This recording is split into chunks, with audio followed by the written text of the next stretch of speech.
क्या इसराइल की सबसे खतरनाक एजेंसी मोसाद ईरान की वजह से सबसे बुरे दौर में है? क्या मोसाद के जासूस ईरान युद्ध में फेल हो गए? आइए आपको बताते हैं कि ईरान की वजह से सबसे बुरे दौर से मोसाद कैसे गुजर रही है। आदाब, मैं हूं नदीम अहमद खान। आप देख रहे हैं मुंसिफ टीवी के स्पेशल रिपोर्ट। मिडिल ईस्ट इस वक्त एक बार फिर बारूद के ढेर पर खड़ा है, लेकिन इस बार जंग सिर्फ मिसाइलों और टैंकों की नहीं है, बल्कि ये जंग खुफिया ताकत की है, इंटेलिजेंस की है, दिमाग की है। और इस जंग के केंद्र में है एक ऐसा नाम जिसका डर पूरी दुनिया में महसूस किया जाता है, मोसाद। इसराइल की वो खुफिया एजेंसी जिसे दुनिया के सबसे खतरनाक एजेंसियों में गिना जाता है। लेकिन आज उसी मोसाद को लेकर सवाल खड़े हो रहे हैं। क्या मोसाद का वजूद खतरे में है? क्या ईरान के सामने मोसाद फेल हो गया? क्या इस बार जासूसी की इस जंग में बाजी ईरान ने पलट दी है? दरअसल ईरान के खिलाफ जिस ऑपरेशन की शुरुआत हुई, उम्मीद थी कि एक तेज, सटीक और निर्णायक कार्रवाई होगी, लेकिन हकीकत कुछ और ही नजर आ रही है। जंग लंबी खिंच गई, कोई साफ जीत सामने नजर नहीं आ रही और हालात यह है कि टकराव लगातार जारी है। यानी जिस ऑपरेशन से जीत की उम्मीद थी, वही अब सवालों के घेरे में खड़ा हो गया है। अब बात करते हैं मोसाद की रणनीति की। मोसाद के चीफ डेविड बेर्नियाक, जिन्हें एग्रेसिव ऑपरेशन के लिए जाना जाता है, इनसे उम्मीद थी कि ये ईरान के खिलाफ एक ऐसी रणनीति तैयार करेंगे जो इसराइल को निर्णायक बढ़त दिलाएगी। लेकिन अब सवाल ये उठ रहा है, क्या इंटेलिजेंस में चूक हुई? क्या ईरान की ताकत को कम आंका गया?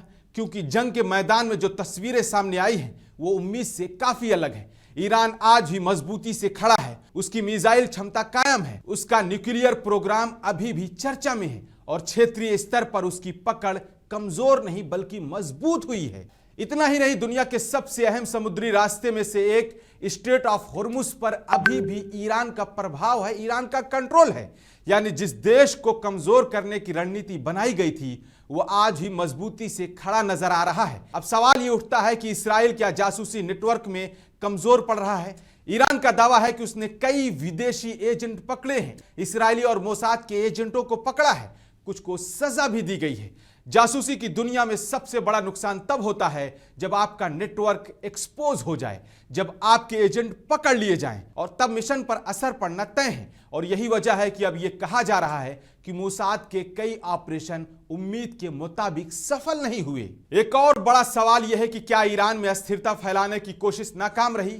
क्योंकि जिस तरह से रणनीति की बात की जा रही थी, उसका एक बड़ा लक्ष्य यह भी था कि ईरान के अंदर दबाव बनाया जाए, गृह युद्ध फैला दिया जाए। लेकिन हकीकत यह है कि ईरान की सरकार अभी भी कायम है, उसका सिस्टम अभी भी मजबूत है। यानी जो बड़ा लक्ष्य था वो अब तक हासिल होता नजर नहीं आ रहा है।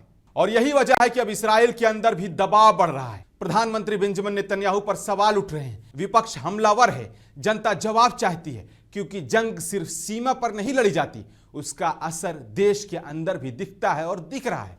अब सबसे बड़ा सवाल यही है, क्या सच में मोसाद फेल हो गया? इसका जवाब इतना आसान नहीं है, क्योंकि खुफिया एजेंसियों के कई ऑपरेशन ऐसे होते हैं जो कभी सामने आते ही नहीं, और कई सफलताएं ऐसी होती हैं जो इतिहास के पन्नों में भी दर्ज नहीं होती। लेकिन इतना तो जरूर है कि इस बार मोसाद को उतनी बड़ी सफलता नहीं मिली जितनी उम्मीद की जा रही थी। और यही वजह है कि अब सवाल उठ रहे हैं, क्या यह सिर्फ एक अस्थाई झटका मोसाद को लगा है या फिर एक बड़ा बदलाव? क्या खुफिया जंग का नया दौर शुरू हो चुका है, जहां अब हर रणनीति का जवाब तुरंत मिल रहा है? क्योंकि आज की दुनिया में जंग सिर्फ हथियारों से नहीं बल्कि जानकारी से लड़ी जाती है, और जब जानकारी ही अधूरी हो तो सबसे मजबूत एजेंसी भी कमजोर पड़ सकती है। मोसाद को इस बार बड़ी चुनौती मिल गई है, क्योंकि ये सिर्फ दो देशों की लड़ाई नहीं हो रही, बल्कि ये लड़ाई है रणनीति की, तकनीक की और भरोसे की।